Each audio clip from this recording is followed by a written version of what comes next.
السلام عليكم ورحمة الله وبركاته. إن الحمد لله نحمده ونستعينه ونستغفره ونعوذ بالله من شرور أنفسنا ومن سيئات أعمالنا. من يهده الله فلا مضل له ومن يضلل فلا هادي له. ونشهد أن لا إله إلا الله وحده لا شريك له وأشهد أن محمدا عبده ورسوله. يا أيها الذين آمنوا اتقوا الله حق تقاته ولا تموتن إلا وأنتم مسلمون. يا أيها الناس اتقوا ربكم الذي خلقكم من نفس واحدة وخلق منها زوجها وبث منهما رجالا كثيرا ونساء واتقوا الله الذي تساءلون به والأرحام إن الله كان عليكم رقيبا. يا أيها الذين آمنوا اتقوا الله وقولوا قولا سديدا يصلح لكم أعمالكم ويغفر لكم ذنوبكم ومن يطع الله ورسوله فقد فاز فوزا عظيما. எல்லா புகழும் அகிலங்கள் அனைத்திற்கும் ஏக இறைவனாகிய தூணின்றி வான்படைத்த அல்லாஹ் ஒருவனுக்கே உரித்தானதாகும். அவனது சாந்தியும் சமாதானமும் அவருடைய இறுதி தூதர் முஹம்மது ரசூலுல்லாஹ் ஸல்லல்லாஹு அலைஹி வஸல்லம் அவர்கள் மீதும் அவர்களை பின்பற்றி வாழ்ந்த சத்திய சஹாபாக்கள், தாபீன்கள், தபா தாபீன்கள், உலமாக்கள், நல்லோர்கள், நாம் நேசிப்பவர்கள், நம்மை நேசிப்பவர்கள் அனைவரின் மீதும் என்றென்றும் நின்றவட்டுமாக. நம்மை விட்டு ரமலான் என்ற ஒரு மாதம் கடந்து போயிருக்கிறது. அந்த ரமலான் மாதத்தில் நாங்கள் பல அமல்களை அதிகப்படியாக நாங்கள் செய்திருப்போம். அந்த ரமலானை நாங்கள் அடைந்து அதில் செஞ்ச அமல்களை எல்லாம் அல்லாஹ் ரப்புல் ஆலமீன் கபூல் செய்ய வேண்டும் என்பதற்காகவும், அதே போல் அதை எங்களுக்கு தந்ததற்காக ஷுக்ர் செய்வதும் எங்கள் மேலே கடமை. சலஃபுகள் என்ன செய்வாங்கன்னா, அந்த ரமலான் மாதத்தை அடைந்து அது முடிந்ததற்கு பிறகு 6 மாதம் அதற்கு என்ன செய்வாங்கன்னா நன்றி செலுத்துவாங்க. அதே போல் அந்த மாதத்தில் செஞ்ச அமலுக்காக அல்லாஹ்விடத்தில் கபூலியத்துக்காக அல்லாஹ்விடத்தில் துவா செய்வாங்க. அதற்கு அடுத்த 6 மாதம் ரமலான், அடுத்த ரமலானை எதிர்பார்த்து அல்லாஹ்வுடைய தூதர் சலஃபுகள் என்ன செய்வாங்கன்னா துவா செய்வாங்க. அப்படி ரமலான் மாதம் முடிந்தாலும் ஆனால் அல்லாஹ்வுக்கு நாங்கள் செய்ய வேண்டிய கடமைகள் என்பது முடியவில்லை. ரமலான் மாதம் முடிந்தாலும் அல்லாஹ்வுக்கு நாங்கள் செய்ய வேண்டிய கடமைகள் என்பது முடியாது. அல்லாஹ் குர்ஆனில் சொல்லி காட்டுவான், வஅபுத் ரப்பக ஹத்தா யஅதியக்கல் யகீன். அல்லாஹுவை நீங்கள் வணங்குங்கள், உங்களுடைய ரப்பை நீங்கள் வணங்குங்கள், ஹத்தா யஅதியக்கல் யகீன், உங்களை யகீன் அடையும் காலம் வரை, யகீன் உங்களுக்கு வரும் வரை நீங்கள் என்ன செய்யுங்க, வஅபுத் ரப்பக, அல்லாஹுவை நீங்கள் வணங்குங்கள். யகீன் வருவது வரை நாங்கள் வணங்கணும். அப்படின்னா என்னென்னா, யக்கீன்னா என்னன்னு நாங்கள் விளங்கியிருக்கோம். யக்கீன் சொன்னால் நம்பிக்கை அப்படின்னு சொல்லி சில இடங்களில் மொழிபெயர்ப்பாங்க. ஆனால் யக்கீன் அப்படியும் மொழிபெயர்க்கலாம். ஆனால் இந்த இடத்துல யக்கீன் என்பது மரணத்தை குறிக்குது. உங்களுக்கு மரணம் வரும் வரை வஅபுத் ரப்பக, அல்லாஹுவை நீங்கள் வணங்க வேண்டும் அப்படின்னு சொல்லி அல்லாஹ் சொல்லி காட்டுகிட்டார். அப்போது அல்லாஹ் என்பவன் ரமலானில் எப்படி நமக்கு இறைவனாக இருந்தானோ அதே அல்லாஹ் தான் ஷவ்வாலிலும் நமக்கு இறைவன். அதற்கு அடுத்ததாக வரக்கூடிய துல்காதா, துல்ஹஜ் போன்ற எல்லா மாதங்களுக்கும் அந்த அல்லாஹ் தான் இறைவனாக இருக்கின்றான். அப்போது ரமலானில் நாங்கள் அதிகப்படியாக நாங்கள் அமல் செஞ்சுருப்போம். காரணம் என்னென்னா, எங்களுடைய சூழலை அல்லாஹ் அப்படி மாற்றி வச்சுருந்தான் அந்த மாதத்தில். ஆனாலும் ரமலானுக்கு பிறகு கடமையான அமல்களில் நாங்கள் என்ன செய்யக்கூடாது, கோட்டை விடாமல் அதை அப்படியே தொடரக்கூடியவங்களாக இருக்கணும். ஏன்னா நம்ம உதாரணமாக நமக்கு ஒரு நம்மளை எதிரியாக எடுத்த ஒருத்தன் இருக்கிறான்னு வைங்களேன். உலகத்தில் ஒரு மனுஷன் இருக்கிறான், அவனுக்கு நாம் தான் ஒரு பரம்பரை எதிரி.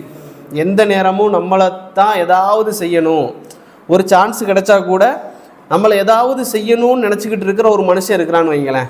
அவனுடைய 24 மணி நேர சிந்தனையும் நம்மளை ஏதாவது செய்யணும் அப்படிங்கிற ஒரு சிந்தனைன்னு வைங்க. நம்மளுக்கு எதிராக ஒரு மனுஷன் இந்த உலகத்தில் இருக்கிறான். அவன் 24 மணி நேரம் தூங்குறதையும் சாப்பிட்றதையும் தவிர அவனுடைய சிந்தனை முழுக்க நம்மளை ஏதாவது செய்யணும், நம்மளை எதுலையாவது சிக்க வைக்கணும் இப்படின்னு ஒரு மனுஷன் இருக்கிறான்னு வைங்க. நமக்கு ஒரு பதற்றம், ஒரு பயம் இருந்துக்கிட்டே தான் இருக்கும் வாழ்க்கையில். அதுவும் அவனுக்கு படை இருக்குது, அவனுக்கு ஒரு டீம் இருக்குது, அவன் ஒரு 40 பேர் 50 பேரை வச்சுருக்கிறான். அந்த 50 பேருமே நமக்கு எதிராக ஏதாவது செய்யணுன்னே நினச்சிக்கிட்டே இருக்கிறாங்க. அப்படி இருக்கிற ஒரு டீமு அவங்கள பிடிச்சி ஜெயிலில் போட்டாங்க. ஜெயிலேருந்து அவன் ரிலீஸ் ஆகிறான்னா எப்படி இருக்கும்? நமக்கு நம்ம எவ்வளோ பெரிய பலசாலியாக இருந்தாலும், அதிகாரம், ஆட்சி எல்லாம் இருந்தாலும் கூட அவன் ஜெயிலேருந்து வெளியே வரான்னு சொன்னும்போது நமக்கு ஒரு பயம் இருக்கும், என்ன செய்ய போகிறானோ தெரியல அப்படி. அதே போல் உண்மையான ஒரு சம்பவம் இப்போ நமக்கு நடந்துக்கிட்டு இருக்கு. நமக்கு பரம எதிரியாக இருக்கக்கூடிய ஷைத்தானும் அவனுடைய படைகளும் அவனுடைய தோழர்களும் 24 மணி நேரம் சாப்பிட்ற நேரத்துலேயும் சரி, அவங்க தூங்கது அல்லாத நேரத்துலையும் சரி, அந்த ஷைத்தான்கள் என்ன செய்யுதுன்னா நம்ம ஒவ்வொருத்தருக்கு எதிராக சதித்திட்டம் தீட்டுக்கொண்டே இருக்குது. ரமலான் மாதத்தில் அல்லாஹ் ரப்புல் ஆலமீன் அவர்களை சிறையில், அதாவது சங்கிலியால் கட்டி வைத்திருந்தான். ரமலான் முடிந்தவுடன் அல்லாஹ் ரிலீஸ் பண்ணிட்டான். அப்போ அந்த டீம் எல்லாம் என்ன செய்யுது, நமக்கு எதிராக சூழ் செஞ்சுட்டு இருக்க நேரத்தில் நாம் அதில் மிக கவனமாக இருக்கணும். அதில் இன்றைக்கு நாம் வந்து சொல்லக்கூடிய அந்த தலைப்பு வந்து குழப்பமான சூழ்நிலையில் ஒரு முஃமினுடைய அக்கீதா என்பது எப்படி இருக்கணும் அப்படிங்கிறது. ஏன்னா குழப்பமான சூழல் பற்றிய அறிவு வந்து எங்கள்கிட்ட இருக்கணும். குழப்பமான சூழல் சொன்னால் இன்றைக்கி நடக்கக்கூடிய பலவிதமான குழப்பங்கள், ஃபித்னாக்கள், இதை எல்லாத்தையுமே எடுத்துக்கொள்ளலாம். அப்போ இதை பற்றின அறிவு அப்படின்னு சொன்னால் யார் யார் யாரோட கூட்டணி வச்சுருக்கிறாங்க, அடுத்து என்ன நடக்க போகுது, இதை பற்றின அறிவில்லை. மார்க்கம் இந்த குழப்பமான சூழலில் எப்படி நடந்து கொள்ளணும் அப்படிங்கிற ஒரு அறிவை எங்களுக்கு சொல்லி தந்திருக்கு. அப்போ ஃபித்னாவுடைய காலம் என்பது எப்படி இருக்கும்னு நபி அவங்க சொன்னாங்க அப்படின்னா, ஒரு இடத்துல அல்லாஹ்வுடைய தூதர் சொல்கிறாங்க, முந்திய ஃபித்னா வந்து பிந்திய ஃபித்னாவை சாதாரணமாக்கிரும்னு சொல்கிறாங்க. அதாவது இன்றைக்கி ஒரு ஃபித்னா இருக்குது அப்படின்னா இந்த ஃபித்னா இதற்கு முந்திய நாள் நேற்று நடந்த ஃபித்னாவை சாதாரணமாக்கிரும், நேற்று நடந்த ஃபித்னா அதுக்கு முன்னாடி நாள் நடந்த ஃபித்னாவை சாதாரணமாக்கிரும். அதாவது ஒன்றுமே இல்லை அப்படின்னு. நமக்கு இப்போ அப்படி தானே, ஒரு வாரத்துக்கு முன்னால் கொஞ்சம் நிம்மதியாக இருந்துச்சு, உலகத்தில் நிறைய பிரச்சனைகள் இருந்தாலும் ஒரு மாதத்துக்கு முன்னால், ஒரு வருஷத்துக்கு முன்னால் என்னதான் உலகத்தில் நிறைய பிரச்சனைகள் இருந்தாலும் அந்த அளவுக்கு இல்லை, இன்றைக்கி இருக்கிற மாதிரி இல்லை அப்படின்னு நினைக்கிற சிந்தனை நமக்கு இருக்குது. இதுதான் அல்லாஹ்வுடைய தூதர் சொல்கிறாங்க.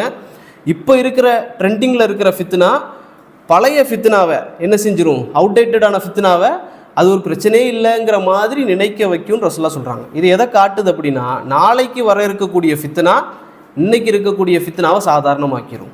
அப்போ ஒவ்வொரு நாளும் ஃபித்னாக்கள் என்ன செய்யும்னு சொன்னால் அதிகரித்து கொண்டே இருக்கும். அந்த அளவுக்கு ஃபித்னா இந்த உம்மத்தை வந்து பாதிக்கும்னு சொல்கிறாங்க. அதே போல் அல்லாஹ்வுடைய தூதர் இன்னொரு இடத்துல சொல்கிறாங்க, கடல் அலை வீசுவதை போல் இந்த உம்மத்துக்கு மேலாக ஃபித்னாக்கள் வீசப்பட்டு கொண்டே இருக்கும். கடல் அலை நிற்காமல் வீசுதில்லை, என்னைக்காவது நிற்குதா?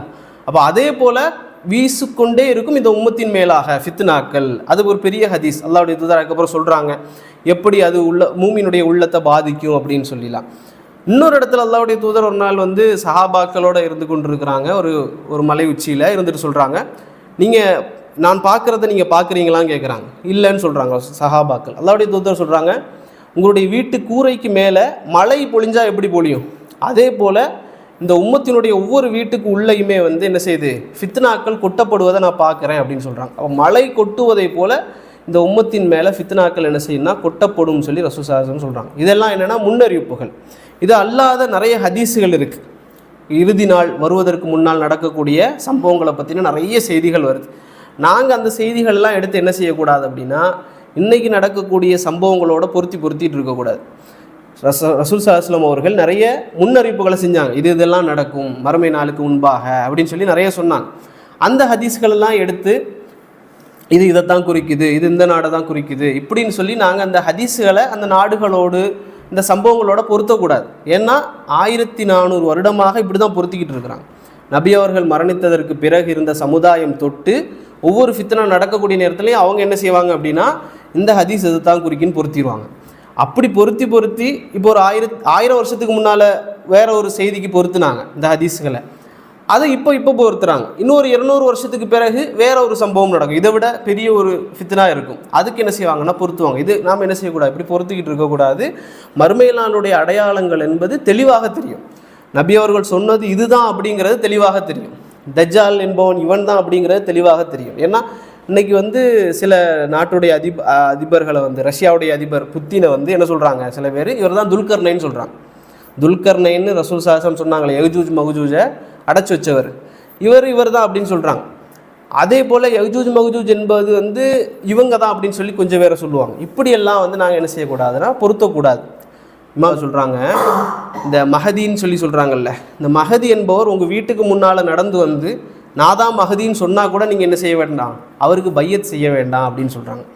ஏன் அப்படின்னா அவர் எப்படி வருவாருன்னு நபியவங்க ஹதீஸில் சொல்லியிருக்காங்களோ அப்படி அவர் வருவார்.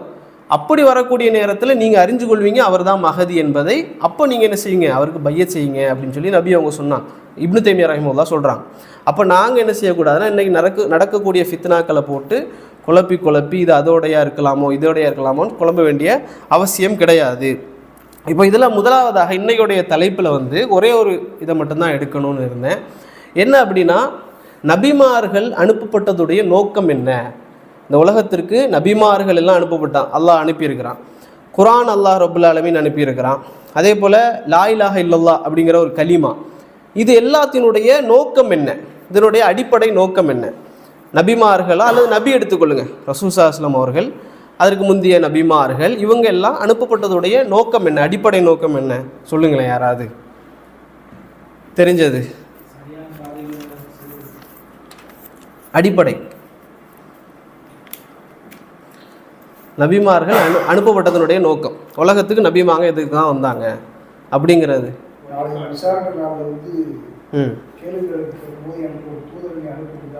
அது நமக்கு. ஆனால் ஓகே, நன்மை ஏவி தீமையை தடுக்கிறது, எது பாவ செய்யாமல் இருக்கிறதுக்கு. ஓகே, இஸ்லாத்தினுடைய வழிகாட்டுதல். இஸ்லாம் வந்ததனுடைய நோக்கம் என்ன? அதுதான் கேள்வி. அடிப்படை நோக்கம் அல்லாஹ் வழிபடுறது. Okay, correct. இதெல்லாம் நபிமார்களுடைய நோக்கத்தில் நிறைய பகுதிகள், பிரான்ச்சஸ் அப்படின்னு சொல்லலாம். அஹ்லாக்கை பூர்த்தி பண்ணுறது, இதே மாதிரி நிறைய விஷயங்களுக்காக நபிமார்கள் வந்தாங்க.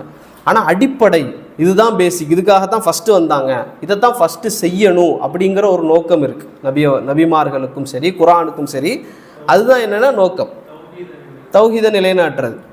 ஓகே, இதில் தொழுகையை நிலைநாட்டுறது, இது எல்லாம் பிரான்ச்சஸ். ஓகே, இப்போது இதில் எதற்காக நாம் இந்த நோக்கத்தை பற்றி பேசணும்னா, சில பேர் கேட்பீங்க நோக்கத்தை பற்றி பேசுகிறதுல என்ன இருக்குது, அவ்வளோ அவசியமா இந்த குழப்பமான ஃபித்னாவுடைய காலத்தில் அப்படின்னா, இன்றைக்கு உலகத்தில் இருக்கக்கூடிய அதாவது 90க்கு மேலே இருக்கக்கூடிய பிரிவுகள் அல்லது இயக்கங்கள் பொறுத்த வரைக்கும் இதில் அவங்க கருத்து வேறுபாடு படுறதுனாலேயே தான் பெரிய வழிகேடுகள் இந்த இதில் இருக்குது. அது எப்படின்னா, அவர்களுடைய பாயிண்ட் ஆஃப் வியூன்னு சொல்லக்கூடிய அவர்களுடைய பார்வை, இந்த நோக்கத்துடைய பார்வையை பொறுத்தவரை என்னென்னா, நபிமார்கள் அனுப்பப்பட்டதுடைய நோக்கம், நபி அனுப்பப்பட்டதன் நோக்கம், லா இலாஹ இல்லல்லாஹ்வுடைய நோக்கம் அல்லது குர்ஆன் இறக்கப்பட்டதனுடைய நோக்கம் என்னென்னா ஆட்சி, இஸ்லாமிய ஆட்சி இந்த உலகத்தில் இருக்க வேண்டும் அப்படிங்கிறது தான் முதல் நோக்கம், முதல் அடிப்படை அப்படின்னு தான் சொல்லுவாங்க. இது எல்லாருடைய, நீங்கள் பார்ப்பீங்க 80-90க்கு மேற்பட்ட இயக்கங்களுடைய பிரிவுகளுடைய பார்வை என்னன்னா இதுதான். நபிமார்கள் அனுப்பப்பட்டதனுடைய நோக்கம் இஸ்லாமிய ஆட்சி இந்த உலகத்தில் கொண்டு வரணும் என்பதற்காக. ஹிலாஃபத்துன்னு சொல்லுவாங்க, ஹாக்கிமியத்துன்னு சொல்லுவாங்க, தௌஹீதுல் ஹாக்கிமியான்னு சொல்லுவாங்க, இமாமியத்துன்னு சொல்லுவாங்க. சரிங்களா, இப்படி பல பெயர்கள் இருக்குது. இப்போ இதில் அவங்க வைக்கக்கூடிய வாதங்களையும் அதற்கு பிறகு நம்ம சொல்லக்கூடிய பதில்களையும் தான் நம்ம இன்ஷா அல்லாஹ் பார்க்கணும். இதில் முதலாவதாக அவங்க வைக்கக்கூடிய வாதம், குர்ஆனில் 16ஆம் அத்தியாயத்தினுடைய 36ஆம் வசனம், அல்லாஹ் குர்ஆனில் சொல்லுவான், வலக்கது பாஸ்னா ஃபி குல்லி உம்மத்தின் ரசூலா, வலக்கது பாஸ்னா ஃபி குல்லி உம்மத்தின் ரசூலன் அன்யஅபுதுல்லாஹ வஜ்தனிபு தாகூத். அல்லாஹ் என்ன சொல்லி காட்டுறான் அப்படின்னா, உலகத்தில் இருக்கக்கூடிய எல்லா சமூகத்துக்கும் நபிமார்களை அல்லாஹ் அனுப்பியிருக்கிறான். இதில் யாருக்கு எந்த கருத்து வேறுபாடு இல்லை. அடுத்தது அல்லாஹ் சொல்கிறான், எதற்காக? அன்யஅபுதுல்லா, அல்லாஹுவை வணங்க வேண்டும் என்பதற்காக. அல்லாஹ்வே சொல்கிறான், எதுக்காக நான் நபி அனுப்புனேன்? அன்யஅபுதுல்லா, அல்லாஹுவை வணங்க வேண்டும் என்பதற்காகவும். இதுலேயும் யாரும் கருத்து வேறுபாடு முரண்பாடு இல்லை. ரெண்டாவது அல்லாஹ் சொல்கிறான், வஜ்தனிபு தாகூத் அப்படின்னு சொல்கிறான். தாகூத்துகளை விட்டு ஒதுங்கி வாழ்வதற்காகவும், அல்லாஹுவை வணங்குவதற்காகவும், தாகூத்துகளை விட்டு விலகி இருக்கிறதுக்கு அப்படின்னு சொல்கிறான். இதில் தாகூத் என்பது என்ன அப்படின்னு சொல்லி அதில் கருத்து வேறுபாடு படுறாங்க. நம்ம என்ன சொல்கிறோம் அப்படின்னா, தாகூத்துகள் என்பது என்ன அப்படின்னா, அல்லாஹ் அல்லாமல் வணங்கப்படக்கூடிய அனைத்தும் தாகூத்துகள். சரிங்களா, அல்லாஹ் அல்லாமல் வணங்கப்படக்கூடிய செடியாக இருக்கலாம், மரமாக இருக்கலாம், மனிதன் அல்லது யாராவது ஒருத்தர் தங்களையே இறைவன் சொல்லக்கூடியவங்களாக இருக்கலாம், இப்படி எதாக இருக்கலாம், அல்லது அவர் சொல்லாட்டாலும் இவங்க வணங்குறாங்க, அப்படிப்பட்டவங்களாக இருந்தாலும் அது என்னது தான்? தாகூத்துகள் தான். ஆனால் ஈசா நபியை ஒருத்தர் வணங்குறார், அவர் தாகூத்தா? ஈசா அலைஹிஸ்ஸலாம் நபி, அவர் தாகூத்தா அப்படின்னா இல்லை. இவர்கள் அவரை தாகூத்தா எடுத்துக்கொண்டாங்க, கடவுளாக எடுத்துக்கொண்டாங்க. ஆனால் அவர் என்ன அடிப்படையில் அவர் தாகூத் இல்லை, ஈசா அலைஹிஸ்ஸலாம். இப்படி எதுவெல்லாம் அல்லாஹ் அல்லாமல் வணங்கப்படுகிறதோ அதுவெல்லாம் தாகூத்துகள். ஆனால் இதுக்கு அவங்க வைக்கக்கூடிய முதல் வாதம், சரிங்களா, முதலாவது வாதம் அவங்க வைக்கிறது என்னென்னா, யாரெல்லாம் ஆட்சியாளர்களாக இருக்கிறாங்களோ அவர்கள் இஸ்லாமிய சட்டம் அல்லாத வேறு ஏதாவது ஒரு சட்டம், முஸ்லீமாக இருந்தாலும் சரி முஸ்லீமாக அல்லாமல் இருந்தாலும் சரி, அவங்க தங்களுக்குன்னு ஒரு சட்டத்தை வச்சுருக்கிறாங்க, ஷரியத் சட்டம் இல்லை அப்படின்னா அவர் யார்? தாகூத். அவர் யார்? இஸ்லாமிய சட்டத்தை கொண்டு வரலை, அல்லாஹ்வுடைய சட்டத்தை அவர் பின்பற்றலை அல்லது அவர் நடைமுறைப்படுத்தலை அப்படின்னு சொன்னால் அவர் யாருன்னா தாகூத். அந்த ஆட்சியை எதிர்க்கத்தான் யார் வந்தாங்க? நபிமார்கள் வந்தாங்க. இது அவருடைய முதல் வாதம். இரண்டாவது, நபி அவங்க ஸல்லல்லாஹு அலைஹி வஸல்லம் அவங்க சொல்கிறாங்க, நபி அவரிடத்துல ஒரு 2 சஹாபாக்கள் நினைக்கிறேன் சொல்கிறாங்க, ஒவ்வொரு செய்திகளாக சொல்கிறாங்க. எங்களுக்கு இந்த பிரச்சனை இருக்குது, பொருளாதார கஷ்டம் இருக்குது, அல்லது நாங்கள் வழிப்பறி கொள்ளையர்கள் அதிகமாக இருக்கிறாங்க, இதனால் நாங்கள் பாதிக்கப்படுறோம், இப்படின்லாம் நபி அவங்கள்ட்ட சொல்கிறாங்க. நபி அவங்க அதுக்கு பதில் சொல்கிறாங்க எப்படின்னா, நீங்கள் இன்னும் நிறைய காலம் உயிர் வாழ கிடைத்தால் நீங்கள் ஒரு காலத்தை நீங்கள் பார்ப்பீங்க. அந்த காலத்தில் சன்ஆவிலிருந்து ஹதரமவுத் வரைக்கும் ஒரு பெண் பயணிப்பால், ஓநாயை தவிர வேறு பயம் அவளுக்கு இருக்காது. அவளுக்கு ஏதாவது ஆட்டு மந்தை கொண்டு போயிருந்தா ஓநாய் வந்து அந்த ஆடுகளை கடிச்சிரும் அப்படிங்கிற ஒரு பயத்தை தவிர வேறு பயம் அவளுக்கு இருக்காது. நபி அவங்க என்ன சொல்கிறாங்கன்னா, ஒரு நல்ல ஒரு பொற்காலமான ஒரு ஆட்சி வரும் அப்படின்னு சொல்கிறாங்க. அப்போ நபி அவர்களுடைய நோக்கம் இங்கே எதுவாக காமிக்கப்படுது? ஆட்சி, நல்ல ஆட்சிக்காக நபி அவங்க வந்திருக்கிறாங்க அப்படிங்கிறது இது இரண்டாவது அவருடைய ஒரு ஆதாரம். மூன்றாவது பார்த்திங்கன்னா, நமக்கு தெரியும் ஹந்தக்குன்னு சொல்லி ஒரு பள்ளி இருக்குது, அப்படி தான் மதீனா நமக்கு பக்கத்தில் எல்லோரும் போயிருப்போம், 7 மஸ்ஜித்னு சொல்லிட்டு. இப்போ இந்த ஹந்தக்குடைய யுத்தம் நடக்கு, நபி அவர்களுடைய காலத்தில் ஹந்தக்குடைய யுத்தம் நடக்கு. நபி அவர்கள் பெரிய ஒரு அகழ் தோன்றாங்க. அகழ் தோண்டக்கூடிய நேரத்தில் சஹாபாக்கள் ஒரு பெரிய ஒரு கல் அங்கே வந்துடுது. சஹாபாக்கள் அந்த கல்லை உடைக்கிறதுக்கு ட்ரை பண்ணுறாங்க, அந்த கல்லை உடைக்க முடியலை. நபி ஸல்லல்லாஹு அலைஹி வஸல்லம் அவர்கள் அந்த கோடாரியை வாங்கி என்ன செய்கிறாங்கன்னா, அல்லாஹ் அக்பர் சொல்லி அந்த பாறையில் ஓங்கி அடிக்கிறாங்க. அது செதறுது. செதறக்கூடிய நேரத்தில் ஒரு ஒளி வீசுது. ஒளி வீசக்கூடிய நேரத்தில் நபி அவங்க சொன்னாங்க, ரோம் திறக்கப்படுதுன்னு சொன்னாங்க. பாரசீக ரோம் போல் அந்த ரோமுடைய எம்பரர் என்ன செய்யப்படுதுன்னா திறக்கப்படுது எனக்கு, அப்படின்னா அது வெற்றி கொள்ளப்படுவது நான் பார்க்குறேன் அப்படின்னு சொல்கிறாங்க ரசூலுல்லாஹ். அதற்கு பிறகு ரெண்டாவது அடிக்கிறாங்க, ரெண்டாவதும் அது உடஞ்சி தெரிக்குது, வெளிச்சம் வருது, ஒளி வருது. அதை பார்த்துட்டு நபி அவங்க சொன்னாங்க, பாரசீகத்தினுடைய திறவுகோல் எனக்கு கிடைக்குது அப்படின்னு சொல்கிறாங்க. அதாவது பாரசீகமும் வெற்றி கொள்ளப்படுது. மூன்றாவது அடிக்கிறாங்க, அதே போல் பாறை தெரிக்குது, ஒளி வீசுது. நபி அவங்க சொல்கிறாங்க, யமன் வெற்றி கொள்ளப்படுது அப்படின்னு சொல்கிறாங்க. அப்போது ரோம், பெர்ஷியா, யமன், இந்த 3 பெரிய பெரிய சாம்ராஜ்யங்களாக இருந்ததும் இஸ்லாத்தினுடைய அந்த கவர்மெண்ட்டுக்கு கீழே வருது அப்படின்னு சொல்லி நபி அவங்க முன்னறிவிப்பு செய்கிறாங்க. அப்போ இதுலேயும் அவங்க என்ன தான் செய்கிறாங்க, நபி அவங்க ஒரு ஆட்சி, இஸ்லாமிய ஆட்சி என்பதை நோக்கமாக கொண்டு சஹாபாக்களுக்கு என்ன செய்கிறாங்க, காமிக்கிறாங்க அப்படின்னு சொல்லி. நான்காவதாக பாருங்கள், நபி அவர்கள் மக்காவில் இருக்கக்கூடிய நேரத்தில் இஸ்லாமிய பிரச்சாரம் செய்கிறாங்க 40 வயசுக்கு மேலே. முதல் எதிரி யார்? முதல்ல எதிர்த்தது யார்? அந்த ஊரில் முதல்ல எதிர்த்தது அபூ லஹப். அபூ லஹப் தான் முதல்ல எதிர்க்கிறார். யார் அவர்? தலைவர். அவர் தான் தலைவர். Abu Lahab, Abu Jahl, Utba போன்றவங்க தான் அங்கே தலைவர்களாக இருக்கிறாங்க. அவங்க தான் எதிர்க்கிறாங்க. பிலால் ரதியல்லாஹு அன்ஹு போன்ற சாதாரண மக்கள் நபி அவங்களை எதிர்க்கலை. அப்போ இதிலிருந்து என்ன தான் தெரியுது, நபி அவர்கள் சொல்ல வரக்கூடிய செய்தி என்பது எங்களுடைய ஆட்சியை இல்லாமாக்கிறோம், எங்கள்கிட்ட இருந்து ஆட்சியை பிடுங்கி முகம்மது என்ன செஞ்சு கொள்வார், எடுத்துருவாருன்ற பயத்தில் தான் என்ன செஞ்சாங்க, அவங்க எதிர்த்தாங்க அப்படிங்கிற ஒரு செய்தி. அதே போல் ரசூல் ஸல்லல்லாஹு அலைஹி வஸல்லம் அவர்கள் மக்காலே இருந்திருக்க வேண்டியதானே, இங்கேருந்து எதுக்கு மதீனாவுக்கு போனாங்க? மதீனாவுக்கு போகக்கூடிய நேரத்தில் என்ன செஞ்சாங்க, பிளான் பண்ணி போனாங்க. மதீனாவில் நாங்கள் என்ன செய்வோம், ஒரு இஸ்லாமிய அரசாங்கத்தை உருவாக்கி அதற்கு பிறகு நாங்கள் இங்கே என்ன செய்வோம், மக்காவில் ஆட்சியை பிடித்து கொள்ளலாம் அப்படிங்கிற ஒரு பிளானோட தான் நபி அவங்க போனாங்க அப்படிங்கிறது ஒரு வாதம். ஆறாவதாக, மதீனாவிலையும் முதலாவதாக எதிர்த்தது யார் அப்படின்னா உபை இப்னு சலூல் அப்படிங்கிறவர் தான் எதிர்க்கிறான். அவன் தான் அங்கே தலைவராக இருக்கிறான். நிறைய அதாவது இஸ்லாம் அல்லாமல் இருந்தவங்களை கூட யூதர்களாக மாற்றி வச்சுருந்தாங்க. அப்போ இவர் தான் அங்கே தலைவராக இருக்கான், அவன் தான் முதலாவதாக எதிர்க்கிறான். அப்போ இதுவும் அவங்களுடைய பெரிய ஒரு பலமான ஆதாரம். அதே போல் ஏழாவதாக பாருங்கள், நபி ஸல்லல்லாஹு அலைஹி வஸல்லம் அவர்கள் அந்த இஸ்லாமிய ஆட்சி உருவானதற்கு பிறகு கடிதங்கள் எழுதுகிறாங்க. யாருக்குன்னா சாதாரண மக்களுக்கெல்லாம் அல்ல, மன்னர்களுக்கு கடிதம் எழுதுகிறாங்க. பைசாந்திய மன்னருக்கு கடிதம் எழுதுகிறாங்க, ஹெர்குலிஸுக்கு கடிதம் எழுதுகிறாங்க, சிரியா, ஷாம் அந்த பிரதேச மன்னர்களுக்கெல்லாம் கடிதம் எழுதுகிறாங்க. எதற்குன்னா அரசு ஆட்சிக்கு தான். என்ன சொல்கிறாங்க நபி அவங்க அந்த கடிதங்களில், அஸ்லிம் தஸ்லிம், நீங்கள் இஸ்லாத்தை ஏற்றுக்கொள்ளுங்க, என்ன செய்வோம், நம்ம சுமூகமாக பீஸ் ஒப்பந்தம் செஞ்சு கொள்ளலாம் அப்படிங்கிற மாதிரி தலைவர்களுக்கு தான் என்ன செஞ்சாங்கன்னா கடிதம் எழுதினாங்க. இதுவும் எதை குறிக்குது அப்படின்னா, இஸ்லாம் என்பது ஆட்சியை நோக்கி தான் இலக்கு வைத்து போகுது அப்படிங்கிறத காட்டுறாங்க. எட்டாவதாக, எல்லா நபிமார்களும் நீங்கள் எடுத்துக்கிட்டிங்கன்னா, இப்ராஹிம் அலைஹிஸ்ஸலாம் யாருக்கு எதிராக போராடி இது பண்ணாங்கன்னா நம்ரூத்துக்கு எதிராக, மூசா அலைஹிஸ்ஸலாம் ஃபிரௌனுக்கு எதிராக, சுலைமான் அலைஹிஸ்ஸலாம் ராஜாவாக இருந்தார், தாவூத் அலைஹிஸ்ஸலாம் ராஜாவாக இருந்தார். இப்படி எல்லா நபிமார்களும் ஒரு ஆட்சியாளராகத்தான் இருந்திருக்கிறாங்க அப்படிங்கிறது அவருடைய ஒரு வாதம். எட்டாவதாக, இந்த அடிப்படையை வச்சு தான் எகிப்து, சிரியா போன்ற பகுதிகளில் எல்லாம் இவ்வளோதான் அவருடைய ஆதாரம். இந்த ஆதாரங்களை எல்லாம் வைத்து தான் யாரெல்லாம் அந்த இஸ்லாம் அல்லாத ஆட்சியாளர்கள் இருந்தாலோ அல்லது முஸ்லீம் அல்லாத ஆட்சியாளரோ அல்லது முஸ்லீமாக இருந்தாலும் அவர் ஷரியா அடிப்படையில் ஆட்சி செய்யாத ஒரு ஆட்சியாளராக இருந்தாலோ அவர் யார் தான்? தாகூத். அவர் யார்? காஃபிர் என்றும், அவருக்கு கீழாக வாழக்கூடிய மக்கள் யாராக இருந்தாலும், அவங்க முஸ்லீமோ, அவர் 5 வேளை தொழக்கூடியவர், ஏகத்துவவாதி, இப்படி யாராக இருந்தாலும் சரி, அவர் அந்த ஆட்சிக்கு கட்டுப்பட்டு சும்மா அந்த ஊரில் இருக்கிறார் அப்படின்னா அவரும் காஃபிர் என்று ஃபத்வா கொடுத்தாங்க. இதில் ஒருத்தர் சையீத் குத்துப் அப்படின்னு சொல்லக்கூடியவங்க வந்து என்ன செஞ்சாங்கன்னா, உலகத்தில் இருக்கக்கூடிய எல்லா முஸ்லீம்களும் யாரெல்லாம் அந்த ஷரியத்துக்கு கீழே இல்லாமல் இருக்காங்க எல்லாருமே காஃபிர்கள், அவர் மக்காவில் இருந்தாலும் சரி மதீனாவில் இருந்தாலும் சரி என்று என்ன செஞ்சாங்கன்னா ஒரு ஃபத்வா கொடுத்தாங்க.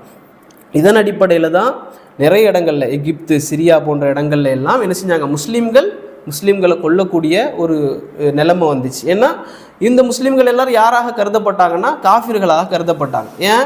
அவர் இந்த தாகூத்துகள், அரசர் வந்து இஸ்லாத்தில் இல்லை, அப்போ அவங்களுக்கு கீழே இவங்க இருக்கக்கூடாது, இருந்தால் அவர் காஃபிர் தான் அப்படின்னு சொல்லி ஹுக்காமன் வ மஹ்கூம் 2 பேருமே காஃபிர்கள் என்று சொல்லி ஃபத்வா கொடுத்தாங்க. ஆனால் நாம் என்ன சொல்கிறோம் அப்படின்னா, இது இஸ்லாமிய ஆட்சி என்பது ஒரு முக்கியமான ஒன்று, ஆனால் அது அடிப்படை கிடையாது, அதுதான் இலக்கு என்பது கிடையாது. நபிமார்களுக்கு அந்த இலக்கை கொண்டு போய் நாங்கள் என்ன செய்யக்கூடாதுன்னா பொருத்தக்கூடாது. நபிமார்கள் இதற்காகத்தான் வந்தாங்க, குரான் இதற்காகத்தான் வந்துச்சு என்று முதல் இலக்காக நாங்கள் என்ன செய்யக்கூடாதுன்னு அதை வைக்கக்கூடாது. ஏன்னா முதல்ல ஆட்சி அப்படிங்கிறது வந்து தவறு, ஃபஸ்ட்டே ஆட்சி அப்படிங்கிறது வந்து தவறு. அதுக்கு காரணம் என்னன்னா, இவங்க ஆட்சிக்கு இது பண்ணக்கூடிய நேரத்தில் என்ன செய்வாங்க அப்படின்னா, ஆட்சிக்கு என்ன தேவைன்னா மக்களுடைய பெரும்பான்மையான மக்களுடைய ஆதரவு தேவை. அப்போ என்ன செய்வாங்கன்னா, ஒரு ஆட்சிக்கு போகக்கூடிய நேரத்தில் அங்கே ஷிர்க், இணை வைப்பு இருக்கும், பிதாத் இருக்கும், குராஃபத், எல்லா சிந்தனைகளும் எல்லா வழிகேடுகளும் நடக்கக்கூடிய நேரத்தில் இவங்க என்ன செய்ய மாட்டாங்கன்னா அதை பற்றி பேச மாட்டாங்க. இங்கே இணை வைப்பு நடக்குது, இதை பற்றி பேச மாட்டீங்களா அப்படின்னா பேச மாட்டாங்க. என்ன செய்வாங்கன்னா, ஃபஸ்ட்டு ஆட்சி வரட்டும், ஃபஸ்ட்டு அந்த ஆட்சியெல்லாம் எங்களுடைய கையில் வரட்டும், ரெண்டாவது நாங்கள் என்ன செய்வோம் அதை பற்றி பேசுவோம். இப்போ என்ன சபர், இப்போ தௌஹீதை பற்றி பேசவே மாட்டோம், பிதாத்தை பற்றி பேச மாட்டோம். ஏன்னா அப்படி பேசுனா அந்த ஆதரவு என்பது, பெரும்பான்மையான ஆதரவு வந்து எங்களை விட்டு போயிடும் என்பதற்காக இதை என்ன செய்வாங்கன்னா முன்னெடுப்பாங்க. இதை நீங்கள் எல்லா பிரிவுகளோட என்ன செய்யலாம், பொருத்தி பார்க்கலாம். இப்போ ஒரு ஊர் இருக்குது அல்லது ஒரு மாகாணம் அல்லது ஒரு நாடு இருக்குதுன்னு வைங்களேன், அந்த நாட்டில் தர்காக்கள் இல்லை, பிதாத்துகள் இல்லை, அங்கே அல்லாஹ்வுக்கு இணையாக வைக்கக்கூடிய மௌலூதுகள், தரீகா, கந்தூரி இது எதுவுமே இல்லைன்னு வைங்களேன். ஆனால் அவர் வந்து இஸ்லாமிய ஆட்சின்லாம் பேசலை அந்த ஊரில் அல்லது நாட்டில். இந்த ஊருக்காரங்களை என்ன செய்வாங்க அப்படின்னா முஸ்லீம்களாகவே பார்க்க மாட்டாங்க, இவங்கள்லாம் சரியான முஸ்லீமே இல்லை, இவங்கள்லாம் என்ன அவருக்கு கட்டுப்பட்டாங்க, இவருக்கு கட்டுப்பட்டாங்க, இப்படி பேசுவாங்க. ஆனால் இன்னொரு ஊர் இருக்கும் அல்லது இன்னொரு நாடு இருக்கும், அந்த நாட்டில் இணை வைப்பு இருக்கும், குரான் கரப்டட், குரான் திரிவுபடுத்தப்பட்டதுன்னு சொல்லி பேசுவாங்க, சஹாபாக்களை திட்டுவாங்க, இப்படி எல்லா வழிகட்ட இதுவும் இருக்கும், இணை வைப்புக்கு நிகரான சிந்தனைகள் இருக்கும். ஆனால் அவங்க இஸ்லாமிய ஆட்சி பேசுனாங்க அப்படின்னா அவங்க யார்? இவர்கள் தான் உண்மையான முஸ்லீம்கள் என்ற ஒரு பார்வை என்ன செய்யணும் அவர்களுக்கு இருக்கும். இதுக்கு நமக்கு பதில் என்ன அப்படின்னா, முதலாவதாக நம்ம சொல்லக்கூடிய பதில் சரிங்களா, ரசூல் ஸல்லல்லாஹு அலைஹி வஸல்லம் அவர்கள் மக்காவில் சஹாபாக்களோடு இருந்த நேரத்தில் நிறைய கஷ்டப்பட்டாங்க, நிறைய பேர் அடித்து கொலை செய்யப்பட்டாங்க. ஆரம்பத்தில் வந்து முதல் ஷஹீத் யார் இஸ்லாமில்? சுமையா ரதியல்லாஹு அன்ஹா. அவர் குடும்பமே வந்து என்ன செய்யுது, முதலாவதாக மனைவி அப்படி ஷஹீதாகிறாங்க. அப்படி ஆகிற நேரத்தில் ரசூல் ஸல்லல்லாஹு அலைஹி வஸல்லம் அவர்கள் அந்த கொஞ்சம் பேர் தான் இருக்கிறாங்க இஸ்லாத்தில், இவங்களையெல்லாம் நபி அவங்க என்ன செஞ்சுருக்கணும் இவங்களுடைய பார்வையில் அப்படின்னா, ஒரு குஃப்ரான ஆட்சி கீழே இருக்கிறோம் மக்கால. இப்போ என்ன செய்யணும், நபி அவங்க குஃப்ரான ஆட்சி கீழே இருக்கக்கூடாது அப்படின்னா எங்கேயுமே இருக்கக்கூடாது, உலகத்தில் எங்கேயுமே முஸ்லீம்கள் இல்லை அன்னைக்கு, முஸ்லீம்கள் அன்னைக்கு உலகத்தில் எங்கேயுமே இல்லை. பத்ரு களத்தில் வச்சு ரசூல்லா அதை சொல்கிறாங்க, அல்லாஹ் இடத்துல கையேந்தி துவா செய்கிறாங்க நபி அவங்க, யா அல்லாஹ் நீ இன்னைக்கு இந்த படையை அழித்து விட்டால் இந்த உலகத்தில் உன்னை வணங்குவதற்கு வேறு யாருமே இல்லை அப்படின்னு சொல்லி நபி அவங்க சொல்கிறாங்க, பத்ரில் வச்சு துவா செய்கிறாங்க, யா அல்லாஹ் அதனால் வெற்றியை கொடுத்துரு அப்படின்னு கேட்குறாங்க. அப்போ உலகத்தில் எங்கேயுமே முஸ்லீம்கள் இல்லை, முஸ்லீம் ஆட்சியாளர்கள் இல்லை. ஆனால் நபி அவங்க இவங்களை எங்கே அனுப்புனாங்க, முதல் ஹிஜ்ரத் அபிசீனியாவுக்கு அனுப்புகிறாங்க, எத்தியோப்பியா. அங்கே யாருடைய ஆட்சி, குரான் சொன்ன ஆட்சியா? அங்கே கிறிஸ்தவ ஆட்சி, சேதப்படுத்தப்பட்ட திரிவுபடுத்தப்பட்ட ஒரு கிறிஸ்தவ ஆட்சி அங்கே நடக்கு. ஆனால் நபி அவங்க சொல்கிறாங்க நீங்கள் அங்கே போங்க, அங்கே ஒரு நீதியான ஆட்சியாளர் இருக்கிறார், ஹபஷால வந்து நீதியான ஒரு ஆட்சியாளர் இருக்கிறாரு, அங்கே நீங்கள் போங்கன்னு சொல்லி அந்த நஜ்ஜாசி மன்னர் இருக்கக்கூடிய, நஜ்ஜாசிங்கிறது ஒரு பட்டம், முதல் நஜ்ஜாசி ரெண்டாவது நஜ்ஜாசி அப்படின்லாம் இருக்குது. இதில் வந்து நஜ்ஜாசி மன்னர் இருக்கக்கூடிய அந்த நாட்டுக்கு நபி அவங்க அனுப்புகிறாங்க.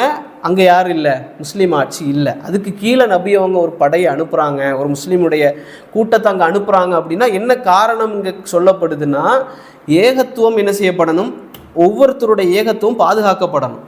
நீங்கள் முஸ்லீமாக இருக்கிறீங்களா, உங்களுடைய தொழுகை அங்கே பாதுகாக்கப்படணும், உங்களுடைய ஜக்காத்து கொடுக்கறது அங்கே பாதுகாக்கப்படணும், உங்களுக்கு எதிராக இந்த அநியாயங்கள் செய்யப்படக்கூடாது, நீதமான ஆட்சிக்கு கீழே நீங்கள் இருக்கணும் அப்படிங்கிறது தான் நோக்கமாக இருந்துச்சு. அதனால தான் நபி அவங்க என்ன செய்கிறாங்க, ஜாஃபர் ரலியல்லாஹு அன்ஹு போன்ற அவருடைய தலைமைக்கு கீழே முஸ்லீம்களை அங்கே அனுப்புகிறாங்க.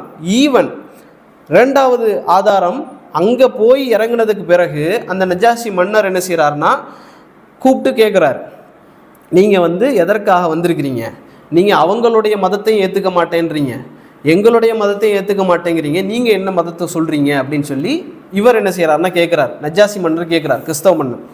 அப்போ ஜாஃபர் ரலியல்லாஹு அன்ஹு கூட இருந்த சஹாபாக்கள் எல்லாம் கலந்து பேசுகிறாங்க, என்ன சொல்லலாம், இதை சொல்லலாமா, இதை சொல்லலாமா, இதை சொல்லலாமா. அப்போ ஜாஃபர் ரலியல்லாஹு சொல்கிறாங்க, அப்படிலாம் இல்லை, எது ரசூல்லா சொன்னாங்களோ அதை தெளிவாக சொல்லுவோம், இஸ்லாம்னா என்னங்கிறத தெளிவாக சொல்லுவோம் அப்படின்னு சொல்லி ஜாஃபர் ரலியல்லாஹு அன்ஹு பேச ஆரம்பித்தாங்க. பேசக்கூடிய நேரத்தில் ஜாஃபர் ரலியல்லாஹு சொல்கிறாங்க அவரிடத்துல, நஜ்ஜாசி மன்னரிடத்துல, நாங்கள் என்ன செஞ்சோம்னா அறியாமையில் இருந்தோம், சிலைகளை வணங்கி கொண்டிருந்தோம், தவறான விஷயங்களை எல்லாம் எங்களுடைய வாழ்க்கையில் செஞ்சுக்கிட்டு இருந்தோம், உறவுகளை முறித்து வாழ்ந்து கொண்டிருந்தோம், பலவீனர்களை துன்புறுத்தி கொண்டிருந்தோம். இந்த 5ஐயும் சொன்னாங்க.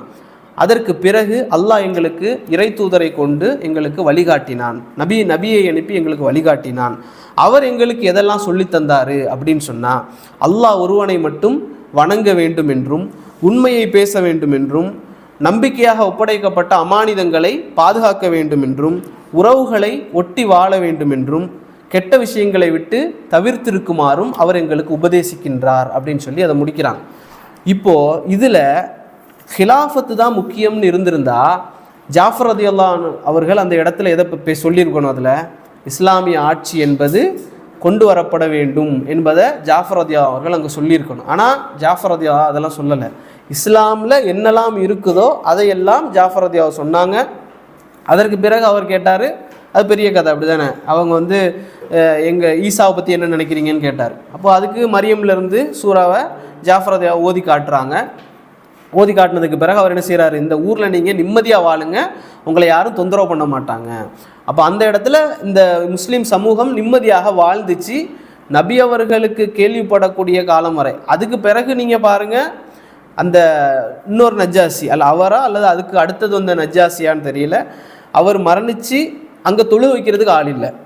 அவர் முஸ்லீமாக இருந்தார். அவர் மௌத்தானதுக்கு பிறகு ஊரில் தொழ வைக்கிறதுக்கு யாருமே இல்லை, முஸ்லீம்கள் இல்லாத அளவுக்கு இருந்துச்சு. நபி அவங்க என்ன செஞ்சாங்க, இங்கே தொழ வச்சாங்க. அவருக்காக நபி அவர்கள் இருக்கக்கூடிய இடத்துல நபி அவங்க என்ன செஞ்சாங்கன்னா ஜனாசா தொழுகை நடத்தினாங்க. மூன்றாவது ஆதாரம், நபிமார்கள் எல்லோரும் ஆட்சிக்காகத்தான் இருந்தார்கள் அப்படின்னு சொன்னால் அவங்களே சொல்கிறது, இப்ராஹிம் யாருக்கு எதிராக போராடினார்னா நம்ரூத் என்று சொல்லக்கூடியவனுக்கு எதிராக. இதில் நம்ரூதுக்கு எதிராக இப்ராஹிம் அலைஹிஸ்ஸலாம் அவர்கள் தாவா செஞ்சாங்க, அது உண்மை. ஆனால் நம்ரூத் வந்து இறந்ததற்கு பிறகு அவனுக்கு ஒரு நோய் ஏற்பட்டு அவன் மௌத்தாயிடுறான். நம்ரூத் அவன் இறந்ததுக்கு பிறகு இப்ராஹிம் நபி ஆட்சியாளராக ஆனாங்களா? கிடையாது. இப்ராஹிம் நபி ஆட்சியாளராக அங்கெல்லாம் ஆகலை. இப்ராஹிம் நபி அவங்க என்ன செஞ்சாங்கன்னா ஏகத்துவ பிரச்சாரம் அந்த ஊரில் செஞ்சுக்கிட்டே இருந்தாங்களே தவிர நம்ரூத் இருந்த இடத்துல இப்ராஹிம் அலைஹிஸ்ஸலாம் போய் இருக்கலை. அதே போல் மூசா அலைஹிஸ்ஸலாம் ஹாரூனோடு ஃபிரௌனோடு போராடி கொண்டு இருந்தாங்க. ஃபிரௌன் இறந்ததற்கு பிறகு மூசா அலைஹிஸ்ஸலாம் அந்த இடத்துல போய் இருந்தாங்களான்னா அவங்களும் மூசா அலைஹிஸ்ஸலாம் அங்கே ஆட்சியாளராக இருக்கவில்லை. இது ரெண்டுமே வந்து தவறான ஒரு பொய்யான ஒரு செய்தி. மூணாவதாக யூசுப் அலைஹிஸ்ஸலாம் எந்த நாட்டில் பொருளாதார அமைச்சராக இருந்தார், ஃபைனான்ஸ் மினிஸ்டர்னு சொல்லக்கூடிய பொருளாதார அமைச்சராக இருந்தார். காஃபிர்களுடைய ஆட்சி கீழே அவர் வந்து இருந்தது, ஒரு காஃபிருடைய ஆட்சி. அந்த ஆட்சி கீழே யூசுப் அலைஹிஸ்ஸலாம் அவர்கள் ஒரு பொருளாதார அமைச்சராக என்ன செய்கிறாங்கன்னா வேலை பார்க்குறாங்க. இவர்களுடைய அடிப்படையில் ஒரு காஃபிருடைய ஆட்சிக்கு கீழாக வேலை செய்யக்கூடாது என்பது அவருடைய கருத்து. அப்போ யூசுப் அலைஹிஸ்ஸலாம் அவர்கள் அப்படி வேலை செஞ்சாங்க.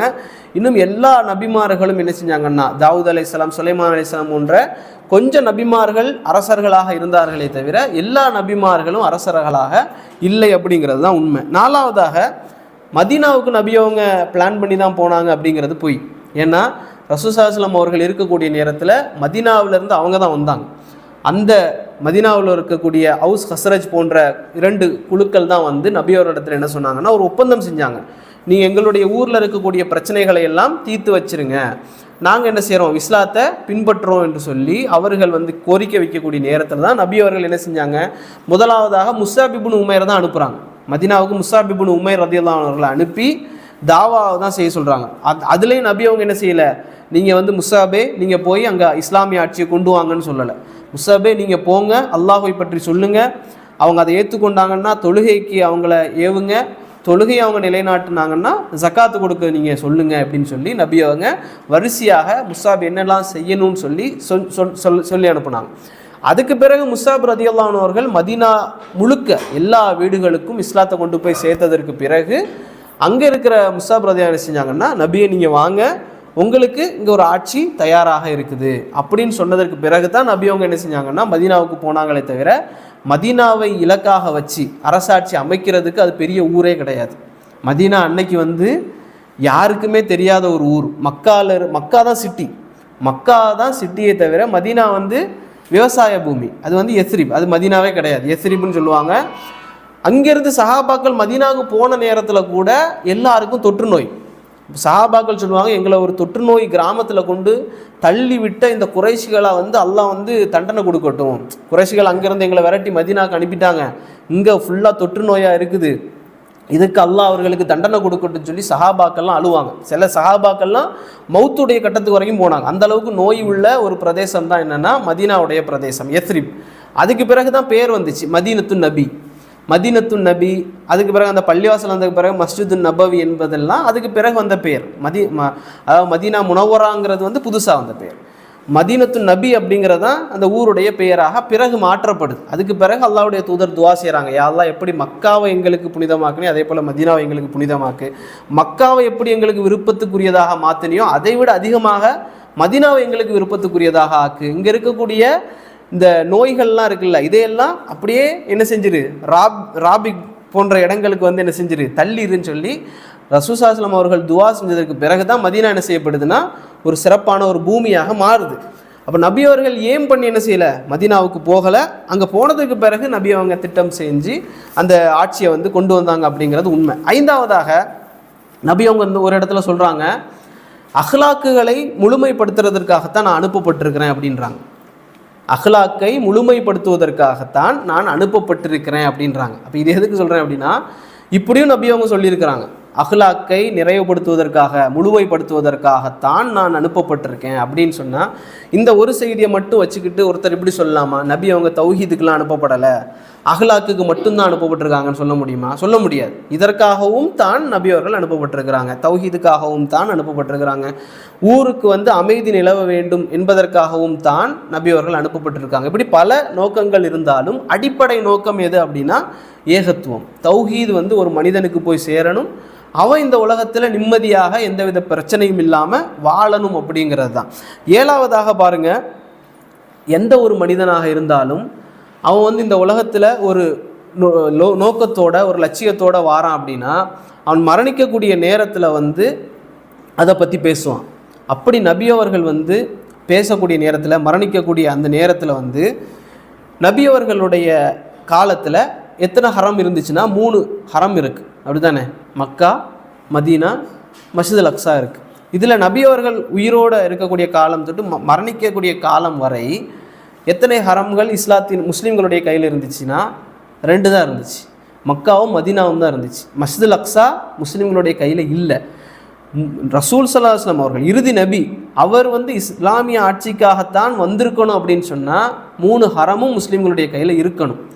ரசூல் ஸல்லல்லாஹு அலைஹி வஸல்லம் அவர்கள் அதையும் கைப்பற்றிருப்பாங்க, அதுதான் நோக்கமாக இருந்திருந்தால். ஆனால் நபி அவர்கள் அதை செய்யலை. நபி அவர்களுக்கு என்ன செய்யப்பட்டதுன்னா சந்தர்ப்பம் கொடுக்கப்பட்டது. எல்லா நபிமார்களுக்கும் சந்தர்ப்பம் கொடுக்கப்படும், அது தெரியும் தானே? மலக்குல் மௌத் வந்து கேட்பார், நீங்கள் இன்னும் உயிர் வாழ்கிறீங்களா அல்லது உங்களுடைய உயிரை இப்போ எடுக்கவா அப்படிங்கிற கேள்வி வந்து எல்லா நபிமார்களுக்கும் கொடுக்கப்படும். அது ரசூல் ஸல்லல்லாஹு அலைஹி வஸல்லம் அவர்களுக்கும் கொடுக்கப்பட்டது. நபி அவர்கள் மரணத்தை தான் தேர்ந்தெடுத்தார்களே தவிர வாழ்க்கையை தேர்ந்தெடுக்கவில்லை அப்படிங்கிறத நாங்கள் புரிஞ்சு கொள்ளணும். நபி அவர்கள் அந்த நோக்கத்துக்காக வரவில்லை. இன்னும் ஒரு 8வது செய்தியாக சொல்லணுன்னா, நபி அவர்கள் மரணிக்கக்கூடிய அந்த நேரத்தில் வந்து சரியான காய்ச்சல், நபி அவர்களுக்கு கொதிக்கக்கூடிய காய்ச்சல். அப்போ நபி அவர்கள் என்ன செய்கிறாங்கன்னா ஒரு போர்வை எடுத்து முகத்தில் மூடிக்கிறாங்க. தண்ணியில் அந்த துணியை போட்டு எடுத்து முகத்தில் மூடி மூடி மூடி மூடி இருக்கிறாங்க. நபி அவர்களுக்கு வந்து திடீர்னு மூச்சு முட்டக்கூடிய நேரத்தில் என்ன செய்வாங்கன்னா அந்த துணியை எடுத்து கீழே வச்சுருவாங்க. மறுபடி கொஞ்ச நேரத்துக்கு பிறகு முகத்தில் அந்த துணி எடுத்து மூடிடுவாங்க. இப்படி இப்போ பண்ணிக்கிட்டே இருக்கிறாங்க. இப்படி பண்ணிகிட்டு இருக்கிற நேரத்தில் முகத்தில் துணியை போடுறாங்க. அப்போது மனைவிமார்கள்லாம் பக்கத்துலேருந்து பேசிக்கிறாங்க. ரசூலுல்லாஹி ஸல்லல்லாஹு அலைஹி வஸல்லம் கடைசி இறுதி நேரம். அப்போ அதில் ஒரு மனைவி உம்மு ஹபீபா ரதியல்லாஹு அன்ஹா அவங்க சொல்கிறாங்க, அவங்க வந்து இந்த எத்தியோப்பியாவுக்கு போயிட்டு வந்தாங்க, அபிசீனியாவுக்கு. அங்கே பார்த்த சர்ச்சுகளுடைய வேலைப்பாடுகளை எல்லாம் பற்றி பேசுகிறாங்க மனைவிமார்களுக்குள்ளே. அங்கே நாங்கள் அபிசீனியாவில் ஒரு சர்ச்சு, ஒரு தேவாலயத்தை பார்த்தோம். ஏன்னா முஸ்லீம்கள் அங்கே வாழ்ந்தாங்க எத்தியோப்பியாவில். அப்போது அங்கே அந்த சர்ச்சில் வந்து அந்த டிசைன் எல்லாம் அழகாக இருந்துச்சு, அங்கே இருக்கிற படங்கள் எல்லாம் அழகாக இருந்துச்சு, கதவுகள் ஜன்னல்கள் எல்லாம் இப்படி அழகாக இருந்துச்சு அப்படின்னு சொல்லி அதை விவரித்து பேசுகிறாங்க. நபி அவர்கள் மூச்சு முட்டிக்கிட்டு இருக்கு, காய்ச்சல். அந்த நேரத்தில் நபி அவங்க இதை பற்றி என்ன கணக்கே எடுத்திருக்க வேண்டாம். எல்லாம் சஹாபாக்கள், இஸ்லாத்தினுடைய தூண் அவங்க. உம்மத்தினுடைய இந்த காலம், இந்த உலகம் முடியக்கூடிய காலம் வரை சிறந்த உம்மத்துனா அவங்க தான். அந்த சஹாபாக்கள் இதெல்லாம் பற்றி பேசி என்ன பிரச்சனை அப்படின்னு சொல்லி நபி அவங்க விட்டுருக்கலாம். நபி அவங்க வந்து லானத் செய்கிறாங்க. லானல்லாஹ் யஹூத வன் நசாரா. ரசூலுல்லாஹி ஸல்லல்லாஹு அலைஹி வஸல்லம் அவர்கள் அந்த நேரத்துலையும் சொல்கிறாங்க, அல்லாஹ் யஹூதிகளையும் நசராக்களையும் சபிப்பானாக. இந்த உலகத்தில் இருக்கக்கூடிய படைப்பினங்களில் மிக கெட்ட படைப்பு அவர்கள் தான் அப்படின்னு சொல்கிறாங்க ரசூலுல்லாஹ். எதற்காக? அவர்கள் நல்லவர்கள் மரணித்து விட்டால் அவர்களுக்கு கபர் கட்டி, பள்ளிவாசலை கட்டி, தர்காக்களை கட்டி அவங்க என்ன செஞ்சுருவாங்க, அவரை வணங்க ஆரம்பிச்சிருவாங்கன்னு சொல்லி நபி அவங்க என்ன செஞ்சாங்கன்னா எச்சரித்தாங்க. எதற்கு எச்சரித்தாங்க தெரியுமா? அவர் மரணிக்க போகிறார், இறை தூதர், கடைசி இறை தூதர். அவர் மரணிக்கக்கூடிய நேரத்தில் எனக்கும் இந்த மாதிரி நடந்துடக்கூடாதுன்னு சொல்லி நபி அவங்க பயந்தாங்களே தவிர நபி அவர்கள் அந்த இடத்துல ஆட்சியை பற்றி பேசவில்லை. 9வதாக, மரணிக்கக்கூடிய நேரத்தில் ஆட்சி தான் மிக முக்கியமாக இருந்திருந்தால் அவருக்கு பிறகு யார் என்பதை நபி அவங்க அறிவித்து விட்டு தான் போயிருப்பார். ஆனால் அறிவிக்கலை ரசூலுல்லாஹி ஸல்லல்லாஹு அலைஹி வஸல்லம் அவர்கள். ஒரு செய்கை மூலமாக எனக்கு பிறகு தொழுகை வைக்கிறதுக்கு தகுதியானவர் அபூபக்கர், எனக்கு பிறகு நான் விரும்புவது யார் அப்படின்னா அபூபக்கரை இப்படின்னு சொல்லி நபி அவர்கள் பல கட்டங்கள் அபூபக்கர் ரலியல்லாஹு அன்ஹு அவர்களை முற்படுத்தினாங்களே தவிர இவர் தான் அடுத்த ஆட்சியாளர் அப்படிங்கிறத அவங்க சொல்லவே இல்லை ரசூலுல்லாஹி ஸல்லல்லாஹு அலைஹி வஸல்லம்.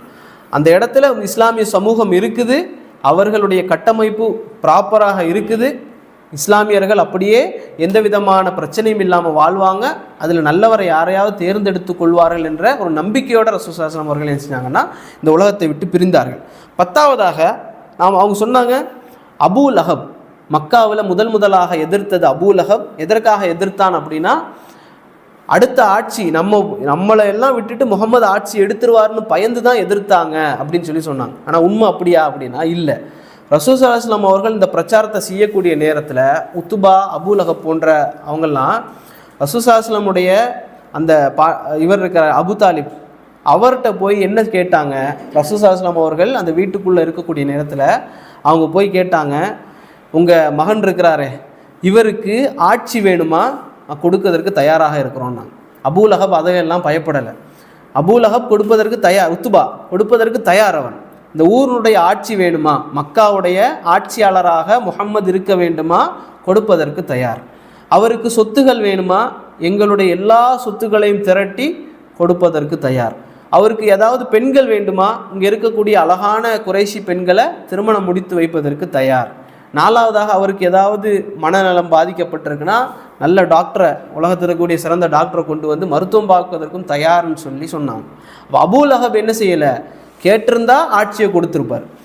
அந்த அளவுக்கு நபி அவர்களுக்கு அங்கே ஒரு பெரிய ஒரு பதவி இருந்துச்சு. அதாவது அல் அமீன் அப்படின்னு சொல்லுவாங்க, சாதிக்குன்னு சொல்லுவாங்க, நீங்கள் உண்மையாளர்னு சொல்லுவாங்க, நீங்கள் வாய்மையாளர், நீங்கள் உண்மையாளர்னு சொல்லுவாங்க. நபி அவர்களுக்கு அவ்வளவு மரியாதை இருந்துச்சு. நபி அவர்கள் ஆட்சியை கேட்டிருந்தா கூட கொடுக்கக்கூடிய நிலைமையில தான் அவங்க இருந்தாங்க. ஆனால் அதையெல்லாம் நபி அவங்க பேசவே இல்லை. நபி அவங்க பேசினது அந்த இடத்துல ஏகத்துவம், வலது கையில் சூரியனும் இடது கையில் சந்திரனையும் தந்தாலும் நான் என்னுடைய இந்த கொள்கை பிரச்சாரத்தை என்ன செய்ய மாட்டேன், விடமாட்டேன் என்று சொல்லி ரசூலுல்லாஹி ஸல்லல்லாஹு அலைஹி வஸல்லம் அவர்கள் சொன்னார்கள். 11வதாக அரசர்களுக்குத்தான் நபி அவர்கள் கடிதம் எழுதினார்கள் அப்படிங்கிற ஒரு வாதம்.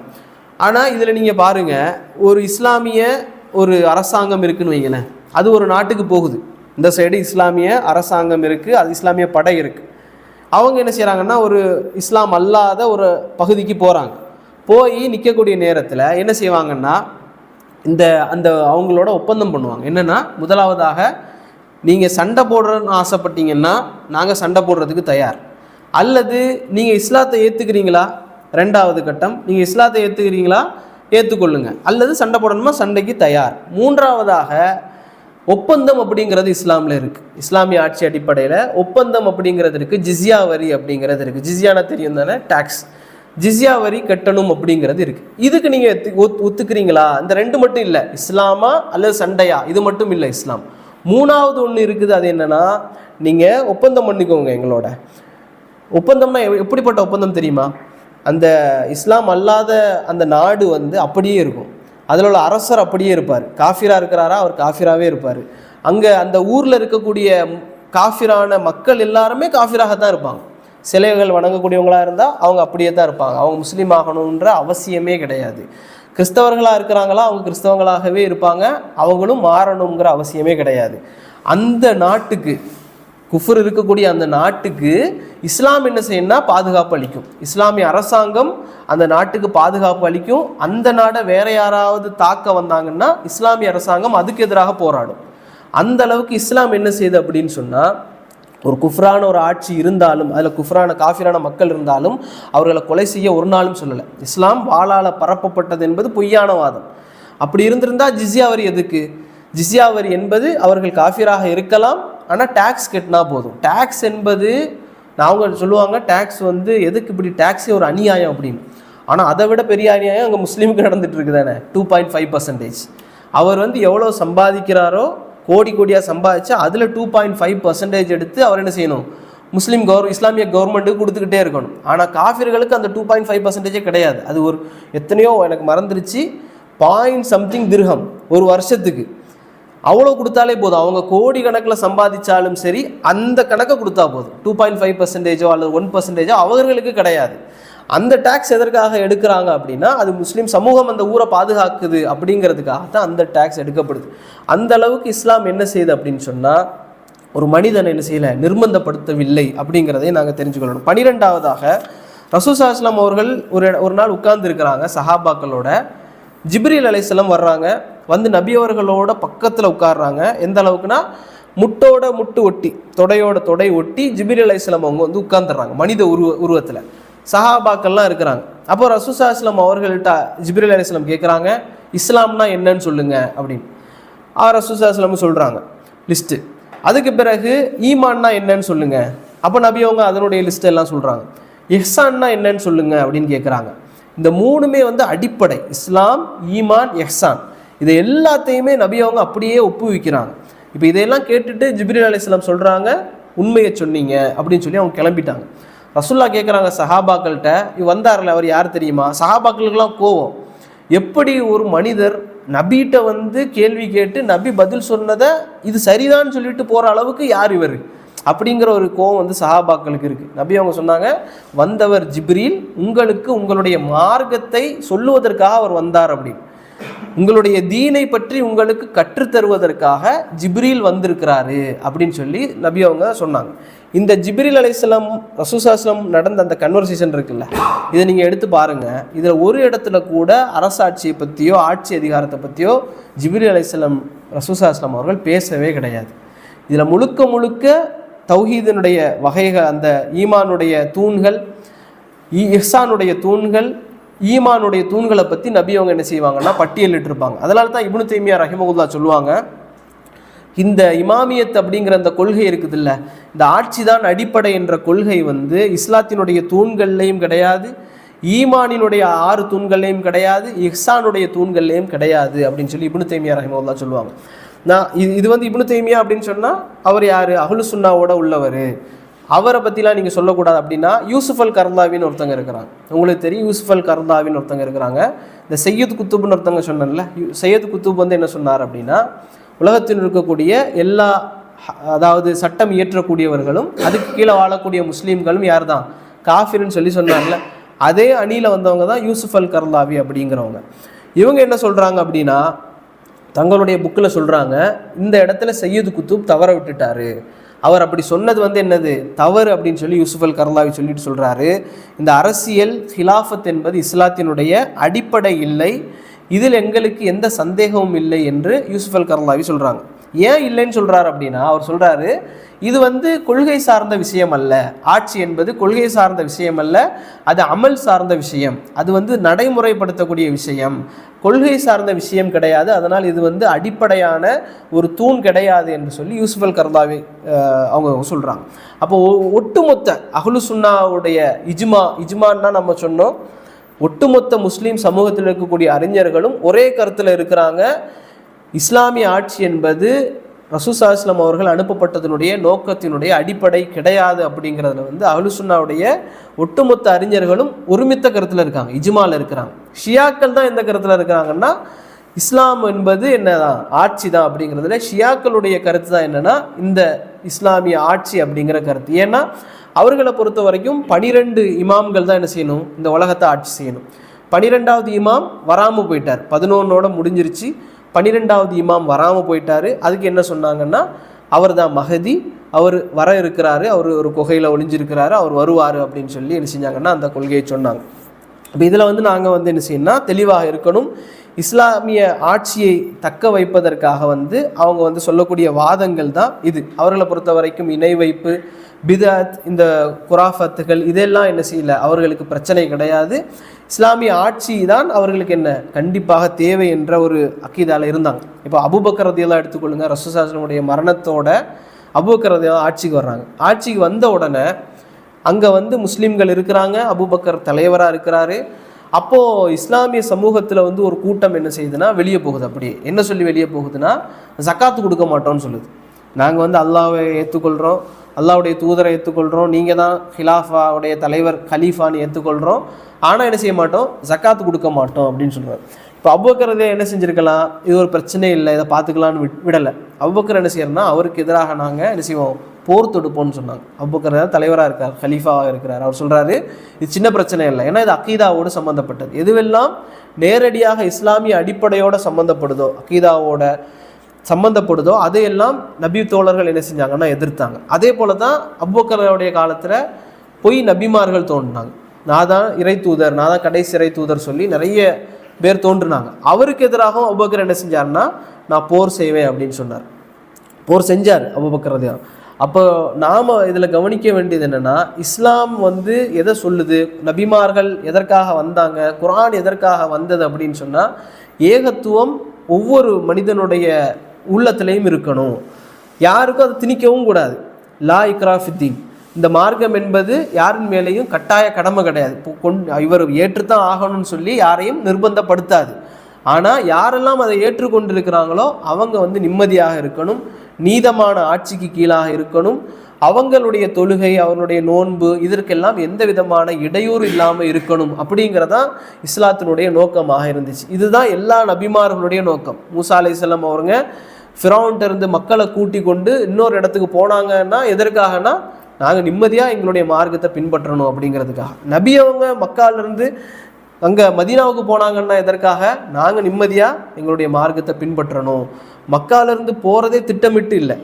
ஏன்னா நபி அவங்க வந்து மக்காவை விட்டு மதீனாவுக்கு போகக்கூடிய நேரத்தில் காபாவுடைய திரையை பிடிச்சி சொன்னாங்க, மக்காவை பார்த்து சொன்னாங்க, உன்னுடைய மக்கள் வந்து என்னை விரட்டாமல் இருந்திருந்தா நான் இந்த பூமியை விட்டு நான் போயிருக்கவே மாட்டேன், நான் மதீனாவுக்கு நான் போயிருக்கவே மாட்டேன். ஆயிஷா ரலியல்லாஹு சொன்னாங்க, மனைவிட்ட சொல்கிறாங்க, ஐஷாவே உன்னுடைய மக்கள் என்னை விரட்டாமல் இருந்திருந்தா நான் மக்காவை விட்டு போயிருக்கவே மாட்டேன், இங்கே இருந்து அவங்களோட சண்டை போட்டுகிட்டே இருப்பேன் அப்படின்றாங்க ரசூலுல்லாஹி ஸல்லல்லாஹு அலைஹி வஸல்லம் அவர்கள். அப்போது இதற்காக திட்டம் போட்டு நபி அவங்க போனாங்க அப்படியெல்லாம் இல்லை. முஸ்லீம்கள் வாழக்கூடிய நேரத்தில் அவர்கள் செய்யக்கூடிய கடமைகளுக்கு அவங்களுக்கு எந்த தொந்தரவும் இருக்கக்கூடாது. அப்படி ஒரு தொந்தரவு இல்லாத பூமி இருக்குது அப்படின்னு சொன்னால் அங்கே முஸ்லீம்கள் வாழ்வதற்கு தகுதியானவர்கள். அது வந்து எந்த பிரதேசமாக இருந்தாலும் சரி.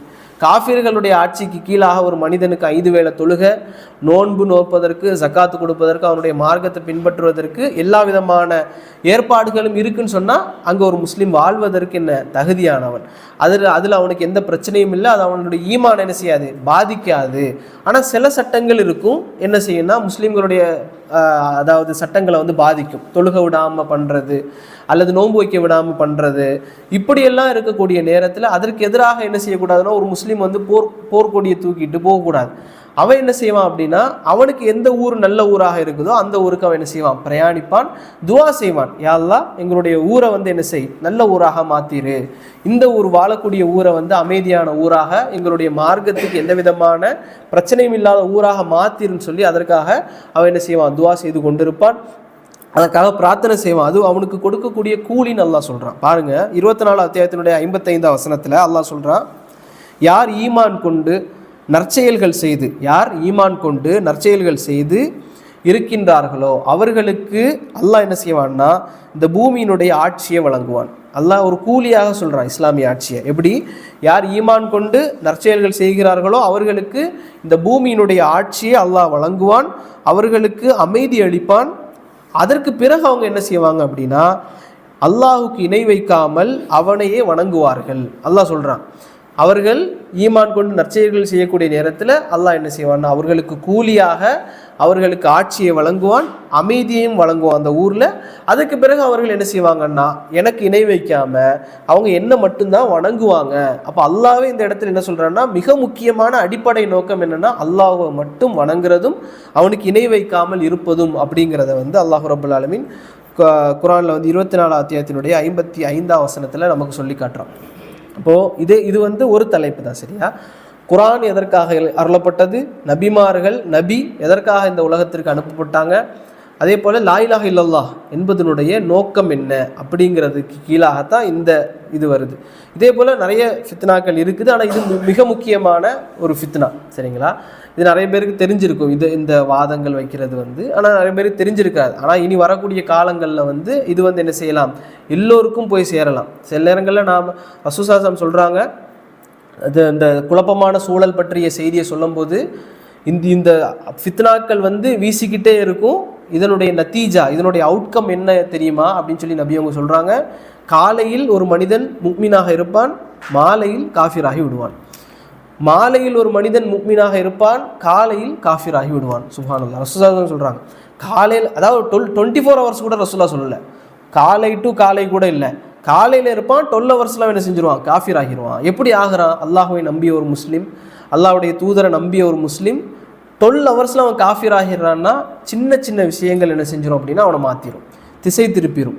ஒரு முஸ்லீமை கொல்லக்கூடிய அளவுக்கு கூட கொள்கை கொண்டு போய் சேர்த்துரும். அப்போ அக்கீதாவில் வந்து நாங்கள் என்ன செய்யணும்னா மிக தெளிவாக இருக்கணும்.